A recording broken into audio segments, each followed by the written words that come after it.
इस बात के क्लियर कट इंडिकेशंस मिल रहे हैं कि इमरान खान का पहला मुतालबा पूरा होने वाला है और इसके हवाले से ब्रेक थ्रू बहुत जल्द एक्सपेक्टेड है क्योंकि लिस्टें अब बनना शुरू हो गई हैं।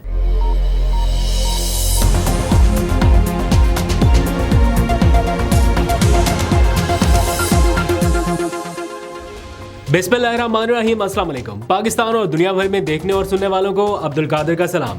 गुज़िश्ता रोज़ व्लॉग ना आने पर माजूद था बिकॉज कुछ काम की वजह से मसरूफियत ही नहीं कर सका, लेकिन आपके पैगामात पढ़ के मैसेजेस पढ़ के मुझे लगा, अंदाज़ा हुआ कि आप लोग इंतज़ार करते रहे तो मुझे आगाह करना चाहिए था, उसके लिए माजरत। लेकिन ये सिलसिला वहीं से शुरू कर लेते हैं। इमरान खान इस मुल्क की सबसे बड़ी सियासी हकीकत है। अब इस बात को उनके सियासी मुखालिफिन आहिस्ता आहिस्ता तस्लीम करने लग गए हैं और आज बड़े खुले लफ्ज़ों में ये ऐलान किया गया, बल्कि ये कहा गया कि इमरान खान माइनस नहीं प्लस हो सकता है। यानी माइनस के ख्वाब देखने वाले अब खुद उसे प्लस करने के ऊपर बातें कर रहे हैं। और जो लोग कहते थे ना फितना है, ये सियासत दफन हो गई इमरान खान की, आज बरमला इजहार किया कि कोई सियासी जमात किसी दूसरी सियासी जमात के नज़रिए को दफन नहीं कर सकती और ना ही इमरान खान को इस मुल्क के सियासी धारे से बाहर रखा जा सकता है। ये उनके वही सख्त तरीन नाक़िद आज कहते नज़र आए जिन्होंने कहा कि बानी पीटीआई एक फ़ितना है और ये सियासत ख़त्म हो गई, और वही पूरा नैरेटिव आगे चलता आया। लेकिन आज ये सारे कह रहे हैं कि जो बहरान 70 साल से इस पाकिस्तान को दरपेश रहा है उसका हल इस बात में है कि इमरान खान को साथ बिठाया जाए। मुल्क के 3 बड़े साथ बैठे तो 70 साल का बहरान 70 दिनों में हल हो जाएगा। दैट मीन्स कि इमरान खान माइनस नहीं प्लस होने वाले हैं और उसके लिए सर तोड़ कोशिशें की जा रही है। एक्चुअली ये हो सकता है, बहुत जल्द हो सकता है, लेकिन इसका एंड रिजल्ट तब होगा जब सारे फरीकैन को कोई ना कोई फेस सेविंग मिल जाएगी। इस टाइम के जो हालात है, कोई भी फरीक जो है वो ऐसा दिखना नहीं चाहता कि मेरी कोई कमज़ोरी नज़र आई या मैं हार गया या मैं नैरेटिव की इस जंग में पीछे रह गया। सबके सब ये चाहते हैं कि कोई ना कोई फेस सेविंग मिले। अभी जो मैं गेज कर पा रहा हूँ हालात को, अभी भी पाकिस्तान तहरीक इंसाफ की एक प्रेस कॉन्फ्रेंस हुई, उससे पहले वहाँ पर मौजूद थे कुछ लोग, उनसे बातचीत हुई, उसके बाद भी लोगों से ऑफ द रिकॉर्ड गपशप हुई, पता चला बानी पीटीआई इमरान खान क्या कहते हैं जेल के अंदर, उनकी क्या कंडीशंस है वो या किन शराइत के ऊपर बातचीत चल रही है। बहुत सारी चीज़ें जब पता चलती है ना तो ऐसा मालूम होता है या ऐसा हिंट मिलता है कि सारी बेसिकली अब उस नहज पे पहुँच चुका है जहाँ पे मैं अक्सर ये व्लॉग में कहा करता था कि उस हद तक जब चले जाएंगे ना जहाँ से आगे जाने की जगह ही नहीं बचेगी, वो स्पेस ही ख़त्म हो जाएगी सब के लिए कि आगे बढ़ा जाए, वहाँ से सारे फिर रिवर्स गियर लगाएंगे, पीछे हटेंगे ताकि रास्ता बन सके। अब वो स्टेज ऐसा लग रहा है कि आ गई है जहाँ पे सबको ये रियलाइजेशन हो रही है कि इमरान खान इस मुल्क की सबसे बड़ी या सबसे अहम एक सियासी हकीकत है और उसको या उसके वजूद को इनकार किए बगैर आगे बढ़ना मुश्किल है। तो आज राना सनाउल्लाह, साद रफ़ीक, ख्वाजा आसिफ और बाकी जितने हमनवा हैं उनकी एक अलग PMLN के रहनुमाओं की यूँ समझ लीजिए तकरीब हुई और उसके कुछ देर बाद पाकिस्तान तहरीक इंसाफ की प्रेस कॉन्फ्रेंस हुई। मैं आपको थोड़ा सा दोनों का बताऊंगा कि वहाँ पे क्या हुआ। जो PMLN की प्रेस टॉक थी उसमें राना सनाउल्लाह साहब जो इमरान खान के सख्त तरीन मुखालिफ रहे हैं, लेकिन कहीं कहीं कभी कभी वो जैसा भी हो बात सीधी कर देते हैं। तो आज भी उन्होंने अपनी उन बातों में से एक बात सामने रखी कि इमरान खान, आसिफ जरदारी और नवाज शरीफ, इन तीनों को साथ बिठाए और अगर ये तीनों बैठ गए तो फिर मुल्क के 70 साला बहरान का हल जो है वो 70 दिनों में निकल आएगा। दैट मीन्स कि सीधा सीधा वो इमरान खान को साथ बिठा के बात करने के लिए तैयार है। ये मुज़ाकरात वाली बात कि देखे जी पीटीआई अपीलें कर रही है या वहाँ से आगे बातचीत, एग्जैक्ट तो यहाँ पर बात आ रही है कि आप इमरान खान के साथ बैठना चाहते हैं, आप चाहते हैं कि इमरान खान आपके साथ बैठे, बाकी तो फरीकैन आपके साथ ही हैं। असल तो मसला इमरान खान का, वो कहता है कि मैं नहीं साथ बैठूंगा। बहरहाल उन्होंने अपने नुमाइंदे जो है वो मुकर्रर किए हैं और यही बात राना सनाउल्लाह कह रहे थे कि जितने नुमाइंदे हैं पीटीआई के हैं, PMLN के हैं या पीपल्स पार्टी के हैं, क्या ये सारे अपनी कैपेसिटी में बात कर सकते हैं? क्या जो बात मुज़ाकराती कमेटी में हो रही है ये जाके अपनी लीडरशिप को नहीं बताते? क्या वहाँ से डायरेक्शन नहीं लेते? तो जब बीच में ये सारे लोग हैं तो क्यों ना तीनों आपस के बड़े जो हैं वो बैठ जाएँ। तो किसी हद तक उनकी बात ठीक है, लेकिन इमरान खान इस बात पे एग्री कर जाएं ये थोड़ा सा मुश्किल नज़र आता है। आपकी राय में जहाँ तक ये मामला पहुँचा, क्या अगर इमरान खान दिल बड़ा करे और वो ये ऐलान कर दें कि मैं बैठने के लिए तैयार हूँ, ऐसा होना चाहिए, ऐसा हो सकता है नहीं? अपनी राय का इज़हार ज़रूर कीजिएगा। बहरहाल मुझे तो थोड़ा सा मुश्किल नज़र आता है। नुमाइंदों की हद तक तो ठीक है, मुज़ाकराती कमेटी की हद तक, लेकिन इमरान खान कभी भी इनको इस हद तक लेजिटिमेट नहीं करेंगे कि वो इनके साथ बैठ जाए। लेकिन एक बात बड़ी क्लियर है कि इमरान खान इस पूरे प्रोसेस में अनब्रोकन लीडरशिप के तौर पे सामने आए हैं, यानी जिसने कोई कंप्रोमाइज़ नहीं किया। और आने वाला वक्त ये साबित करेगा कि वो अपने विक्ट्री स्टैंड की तरफ यानी विक्टोरियस होके इस पूरे प्रोसेस से निकल रहे हैं। 500 दिनों से ज़ायद अगर कोई शख्स अपने नैरेटिव के ऊपर खड़ा है तो आज ये सारे बातें कर रहे हैं कि ऐसा क्या हुआ कि 15 दिनों में मुज़ाकराती कमेटी बन गई, ऐसा क्या हुआ कि 15 दिनों के अंदर अंदर चक्कर लगने लग गए, कहाँ से इशारा मिला। ये 15 दिन की बात नहीं है, ये 500 दिनों से ऊपर आपने सब कुछ करके देख लिया।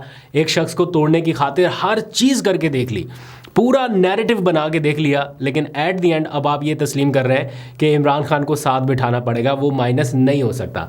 और यही बात पीटीआई की लीडरशिप भी कहती है कि जब हमें सिग्नल्स मिलते हैं कि माइनस इमरान खान बातचीत कर लें। ये क्यों जाते थे कुछ लीडर अडयाला जेल में शाह महमूद कुरैशी से मिलने के लिए, साबिक गवर्नर क्यों गए, फवाद चौधरी साहब क्यों गए, बाकी एक दो लोग और क्या करने गए थे, उनको क्या मैसेजेस दिया जा रहा था, जिसके बाद पीटीआई की लीडरशिप ने कहा था कि माइनस इमरान खान नहीं हो सकता।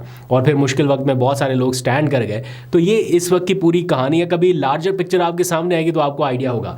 एनी हाउ, आज जो पीटीआई की एक प्रेस कॉन्फ्रेंस हुई है, मैं उसकी पूरी डिटेल आपको अलग कल के व्लॉग में बता दूंगा। बहुत लंबी चौड़ी प्रेस कॉन्फ्रेंस है तो काम की बातें निकाल के अलग से मैं आपको दिखा दूंगा। लेकिन पीटीआई की प्रेस कॉन्फ्रेंस में 2-3 चीज़ें हैं जो बड़ी अहम की गई हैं। एक मोमेंट तो वो आया ना जब असद कैसर ने हाथ उठा के कहा कि अल्लाह रसूल का वास्ता है इस मुल्क पर रहम करो, और वो एकदम से जज्बाती हो गए।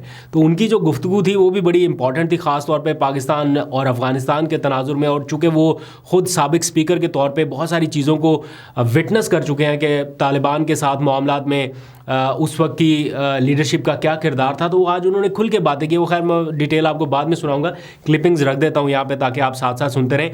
और जो 3 रहनुमाओं का बैठने का क्वेश्चन है कि इमरान खान समेत लीडरशिप बैठ जाए, उसके हवाले से भी मैंने उमर अयूब साहब से ये क्वेश्चन किया कि क्या आप तक ऐसी कोई बात पहुंची है इमरान खान को साथ बिठाने के हवाले से, या ये कोई तजवीज़ ज़ेर गौर है, या इमरान खान साहब तक अगर ये पैगाम पहुंचता है तो वो क्या करेंगे।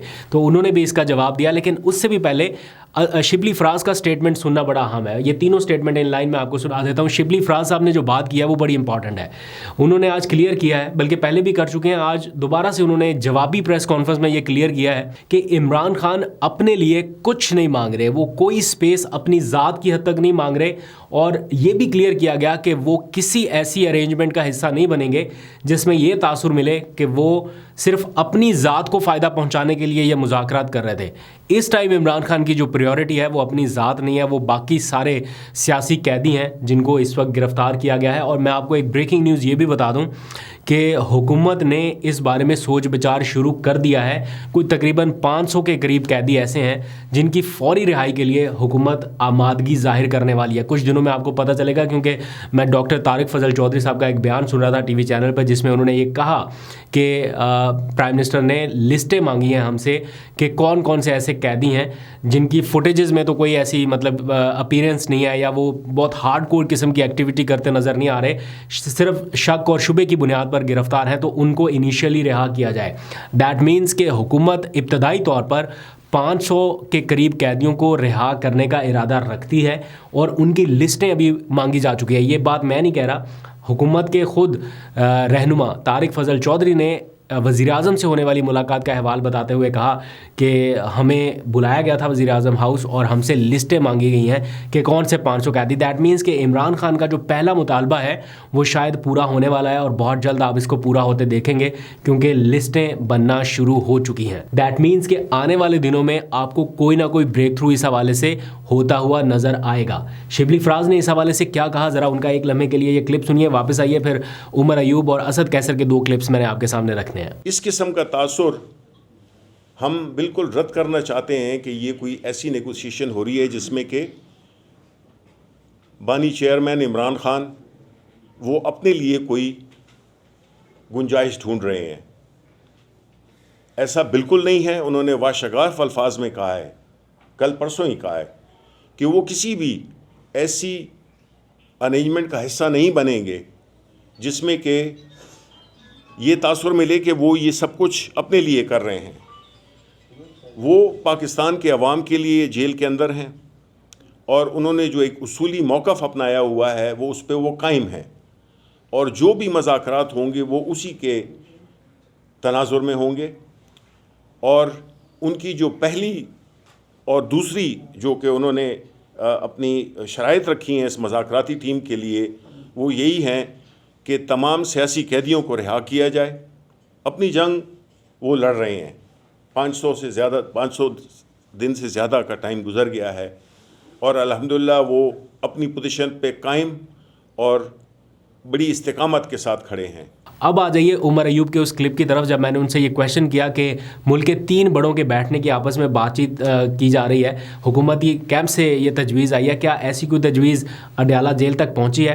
क्या उन्होंने कहा, ज़रा उनका जवाब भी सुनिए। जनाब वाला देखें, आपका बड़ा अच्छा क्वेश्चन है, पर मुझे ये बताएं कि वो वैल्यू क्या ऐड करेंगे सारी प्रोसेस में, जिन शख्स ये 2 आसिफ अली जरदारी का या नवाज शरीफ के बारे में आप बात करें, बाकी जो है उनके सियासी कायदीन जिस वक्त बात आएगी तो फिर देखी जाएगी। तो उमर अयूब का क्लिप आपने सुन लिया। अब आ जाइए ज़रा असद कैसर के उस क्लिप की तरफ जिसमें वो काफ़ी जज्बाती नज़र आए। मुल्क के मौजूदा सियासी माहौल के हवाले से बातचीत करते हुए उन्होंने अपने दिल की खुल के बातें की है। तफसील मैं कल के व्लॉग में रखूँगा, दिन के टाइम अपलोड करूँगा, लेकिन अभी ज़रा सा ये क्लिप सुनिए कि वो कैसे हाथ उठा के कह रहे थे कि अल्लाह रसूल का वास्ता है, इस मुल्क पर रहम करो। ये क्लिप देखिए और मुझे दीजिए इजाज़त। अपना बहुत सा ख्याल रखिए। अल्लाह हाफ़िज़। अपने मुल्क में भी आपने अदम इस्तेहकाम ला खड़ा किया है। एक सबसे बड़ी पॉलिटिकल पार्टी को आप दीवार से लगा रहे हैं। आप एक बड़ी पॉलिटिकल पार्टी को कि वर्कर को, लीडरशिप को आपने जेलों में डाला है। एक बड़ी पॉलिटिकल पार्टी को आपने जो है ना ज़बरदस्ती उससे मैंडेट छीना। यहाँ अदम इस्तेहकाम है, मायूसी है, डिप्रेशन है, साथ साथ आप जो है ना पूरी दुनिया के साथ एक हालात बना रहे हैं। तो सबसे पहले जो और इसके असरात क्या होंगे? नहीं, इसके असरात ये कि जब हमारी नौजवानों के पास उम्मीद नहीं होगी, जब अपॉर्चुनिटी नहीं होगी, तो वो एक्सट्रीमिज्म की तरफ जो है ना राइफ होंगे, वो मजीद दहशतगर्दी बढ़ेगी। वो खुदा रसूल का वास्ता मैं आप सबको कहता हूँ कि रहम करे इस मुल्क के अवाम के ऊपर। ये किसी की बाप का हुकूमत नहीं है या कोई अथॉरिटी जो ना वो मिस यूज़ करती है, सिर्फ अपने ज़ाती जज्बात और अना के लिए इस्तेमाल करती है। हम सब पाकिस्तानी हैं। ये इस 25 करोड़ अवाम का हक है कि जो पॉलिसी बने वो कौम की मुफाद के अंदर पॉलिसी हो।